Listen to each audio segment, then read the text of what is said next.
Good morning. Well, I went over to the Concepts Library, shook all the branches, and came up with a little humor.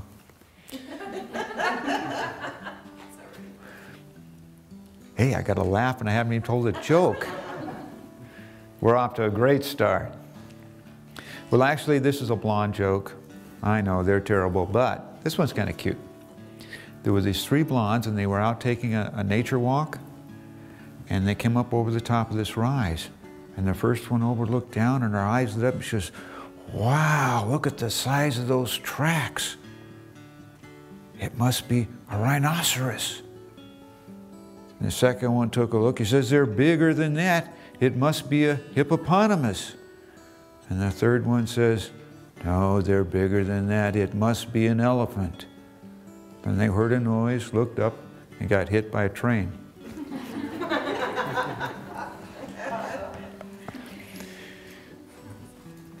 Jim shared this one a little earlier. He says, "You know, you can tell you're getting old when the term happy hour means it's time for a nap." Okay. I've spent the last several years focusing on one aspect of my personal development. And so when I talk and when I relate to other people, I use it as kind of my base of operation. And what I'm talking about is your higher self. Getting in touch with who you are inside. Getting a grasp on what it means to you, your relationship with your internal self, and realizing that that's your relationship to the universe. It's there. It's important that most people don't realize it, but each and every single person has one. Most people spend most of their life ignoring it, not paying attention to it, going back, using the zone, so to speak, but not really using it. They leave it on autopilot. Just kind of goes through on cruise and don't really pay attention to what's happening. But in order to look past that and bring it up on the table, what I've decided to do today is put out 6 different points, and each one will kind of give a little milestone of what we're going through and maybe clarify the picture just a little bit.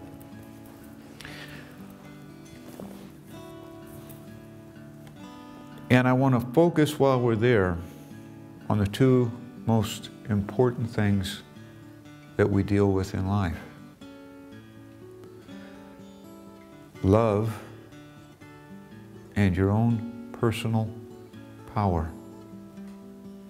Point 1, everything you experience in the world goes on outside yourself in the experience zone or in the arena. 2, your true experience of what happened out there is determined by how you perceive it within you.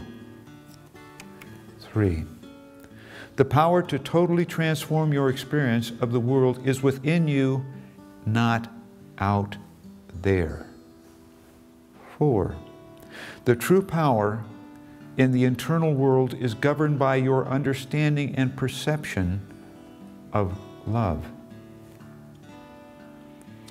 5, your perception and understanding of love is an ongoing process that is regulated by your understanding of why you are here, your special need to grow, your personal lesson plan, and your understanding of sharing love.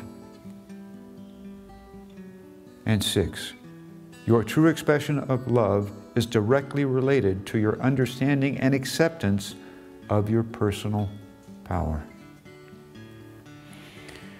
I say this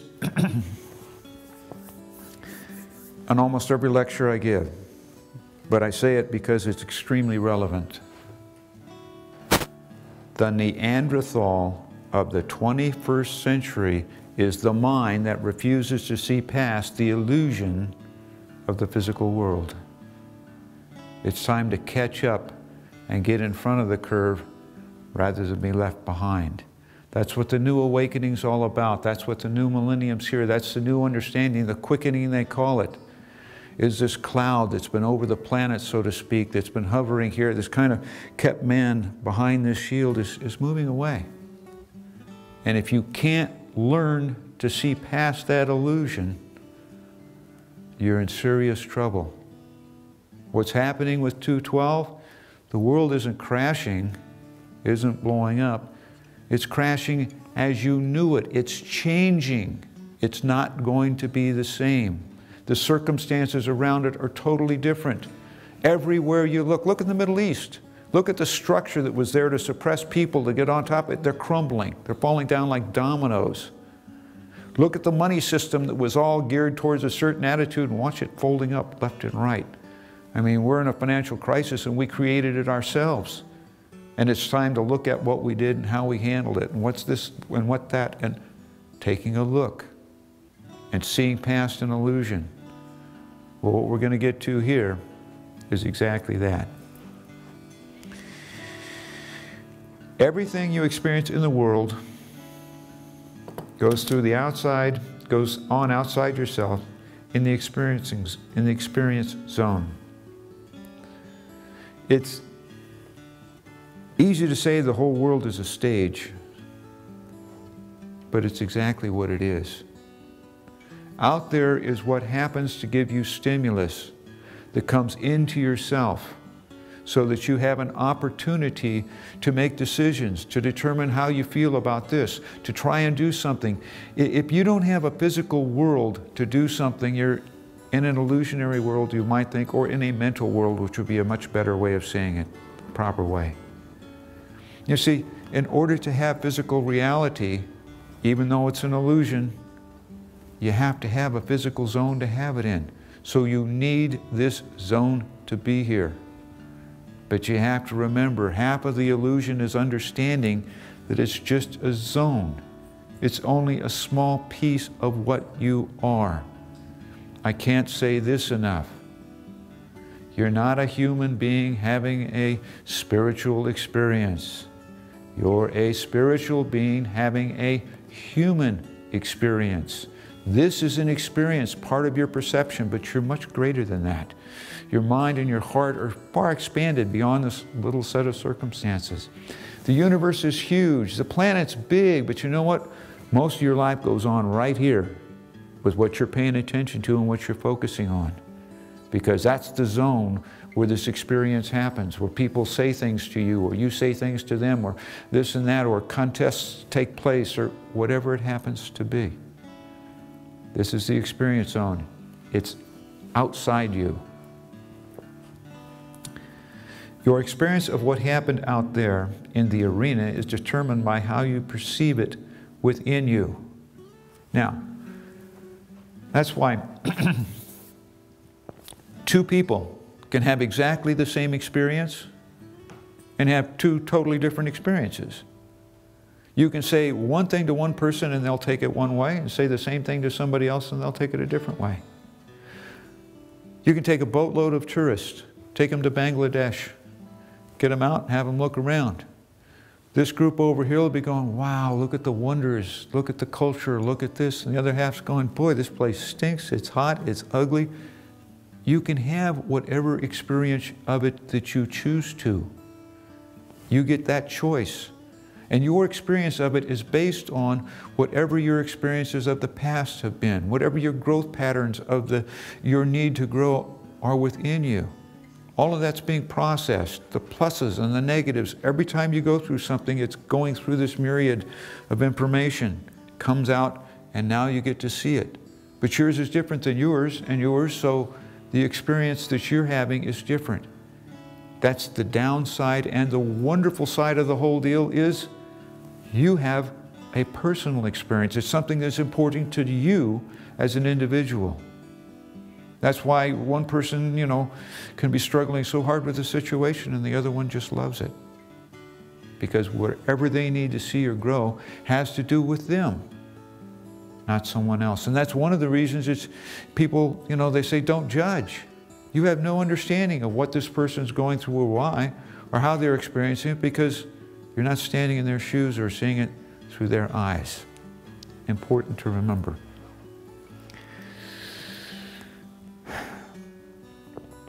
The power to totally transform your experience of the world is within you.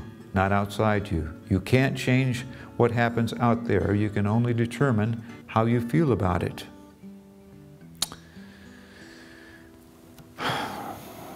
You're the only one again. What most people don't realize is out there is just a short energy exchange. 90% of that exchange takes place in here. Here's an example. I'm going to use Rusty. He came by the house the other day and he told me about this PA system that he'd found at a garage sale. It was actually a sound system, had everything with it, but he had the speakers and 4 microphones, some were cordless, really great. And it cost the guy $1,200–1,500, and it was like new. And it was at the garage sale, and he was selling it for $400. And Rusty went on, you know, kind of negotiation mode and offered the guy $3. I turned it down, so he left. Then he got back over to my place, and he was telling me about the sound system. I said, that's great. He goes, you know what, you're right. Grabs his telephone, calls the guy because he got his number, says, you know what, I want that system. And the guy says, you know what, too bad, it's gone. It was such a great deal, it was out of here just like that. Okay, that was the physical experience. What went on later was all that afternoon, I got to hear Rusty kicking himself because he didn't buy that PA system. Every time he turned around, he says, you know, I should have had it. I watched him all afternoon playing the same round. He's swinging after the bell. But what was going on is he was processing that experience. He felt the sense of loss. He didn't lose anything. It was an opportunity. There's PA systems all over the place. But the idea that it was a great one, and it was a good price, and this created a circumstance, and when he let it slip through his fingers, now he's kicking himself. But you see, that was his experience. And he drug it inside himself and carried it wherever he was. The speaker system was miles away. Where was the experience? Right here. Here's where he was dealing with it, not out there. You got to remember, it goes with you, and it's really experienced in here. This is the zone where it all takes place. That's why it's so important to realize that it influences each and everything you do. Not out there, it's in here. It's because here is where you perceive what happened and what it meant or means to you. Big difference. Doesn't matter what's going on out there. In a sense, it does. You have to live in a physical world. You have to interact with other people. That's a given. But the important thing, again, is how you perceive it and how you let it influence you.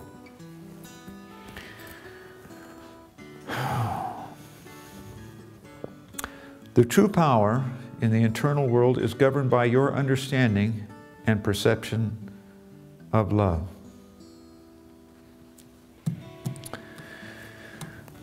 A lot of people are caught up in the idea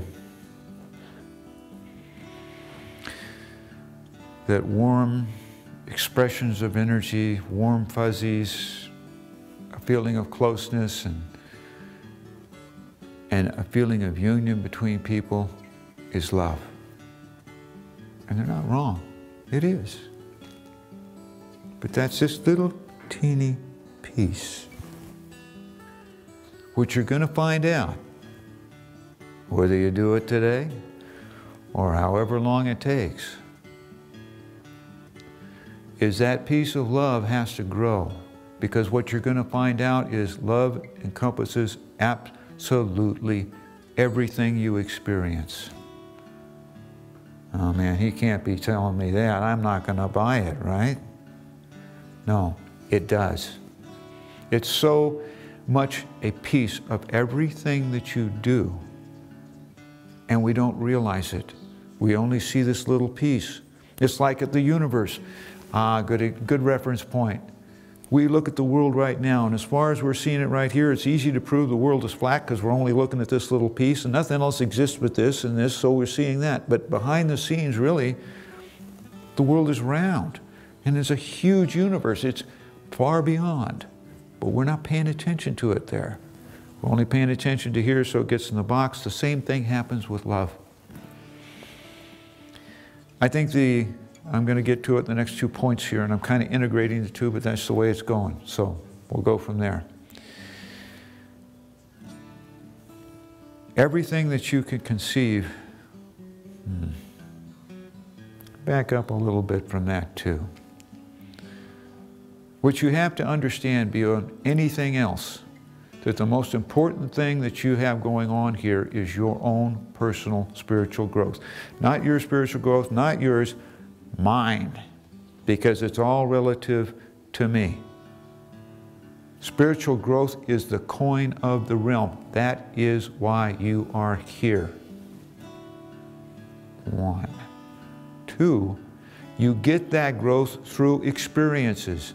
Some of them interact with other people. Some of them are doing all these different things, but you get the opportunity to confront a situation, deal with it, handle it, and grow. If the most important thing in the world is growth, and you growing past this illusion, whatever is necessary to give you that opportunity to grow is extremely important.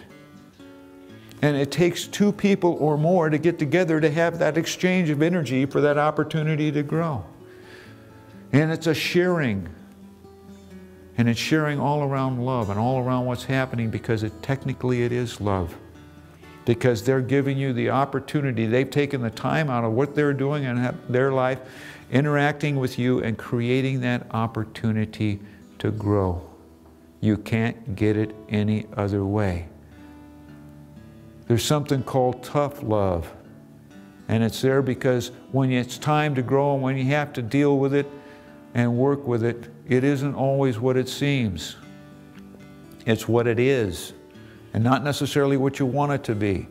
What it is. And you have to learn to deal with it and grow past it and work on. We all have our triumphs. You know, the stories we like to tell everybody about. We also have our war stories. The ones you swap at the bar. They're the ones that weren't very funny or very good or very happy to experience. But when you look back at it, you got to laugh because it was really so funny, because that's the way it came out. I mean, the things you look back in school, what the heck was I thinking when I did that? And you just chuckle about it. But at the time, it wasn't very much fun at all. And then there's the gut-wrenching experiences, the ones that put you right up against the wall, that make you grow in spite of yourself. They're the ones that pull out the strength, the control, the integrity of who you are as a person and develop your power. As tough as they are, they're the ones you learn the most from. And if you learn the most from it and grew the most from it, and the whole purpose to be here is spiritual growth and understanding, which one was the most valuable? Which one was the most important?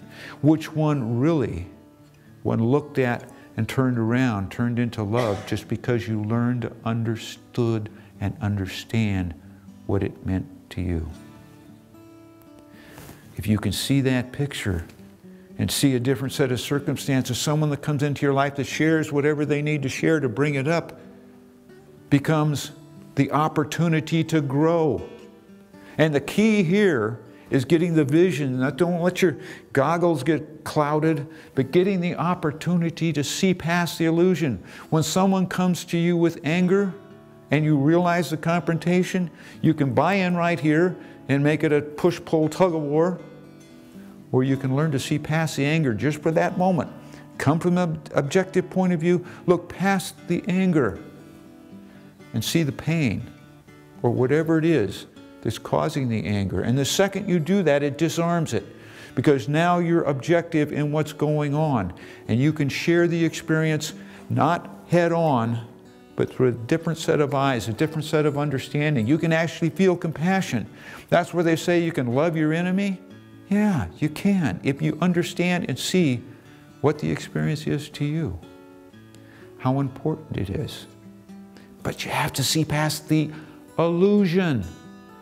And that's what the whole deal here about the illusion is to get you to buy into just this little piece of what's going on so much that you forget about the perspective that's all around you. You get lost. And then you become in the world and of the world. What you need to be is in the world, but not of the world. Be in the world and start to see with a different set of eyes. Start to see with understanding. When you share energy, share it from a position of love. Why? Because you can come from there. That's the power that's there. How in the world, when you look back and say, if God is love, how in the world could He allow all this pain around? How could He allow them to take my child? How could He do this? I mean, when you think of the horror stories that can happen.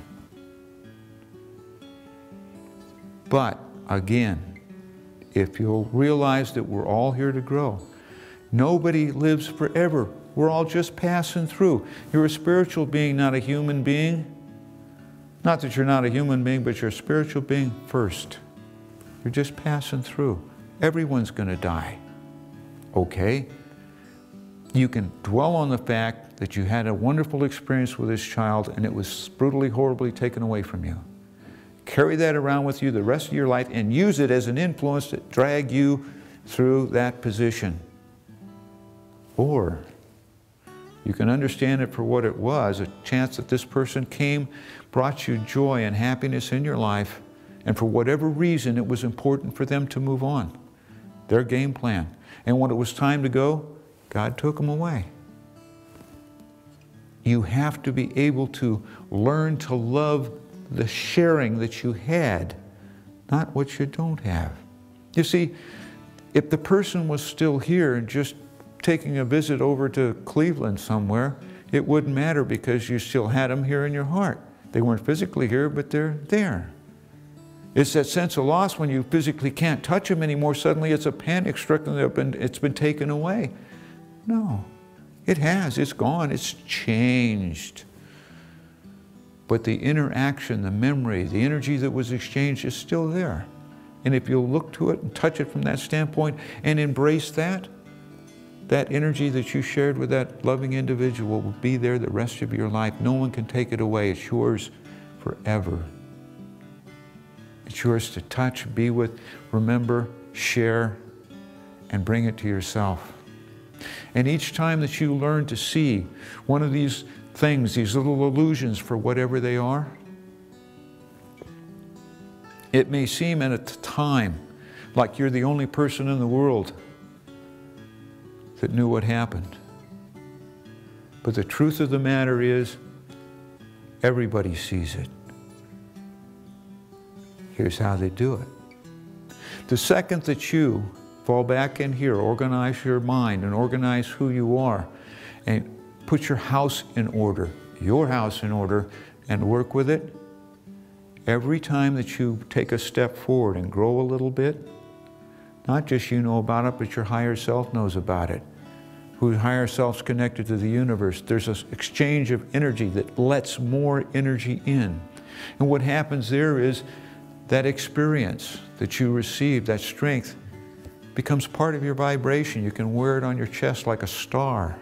And when they start to mount up because you did it over and over again, it creates an energy around you. And they may not see it here physically, but it's in your presence.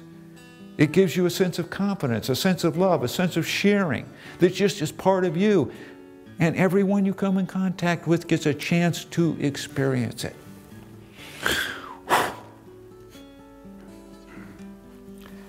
It will not be denied. And all you have to do is learn to see it for what it is. Accept it for what it is. Make room for it in your life. And suddenly, your whole world has changed. And that's the important thing, is you literally change the world. You don't do it out there. What you change is the world you experience. And you change that in here. And you're the only one on the planet that can do it. You and only you. You can take all the time you need, or you can move it on a little bit. But the important thing is that you understand that it was there, that it's working for you, and it's yours to hold on to. I'm running long, so I'm going to cut to the chase. I'll close with 2 quotes.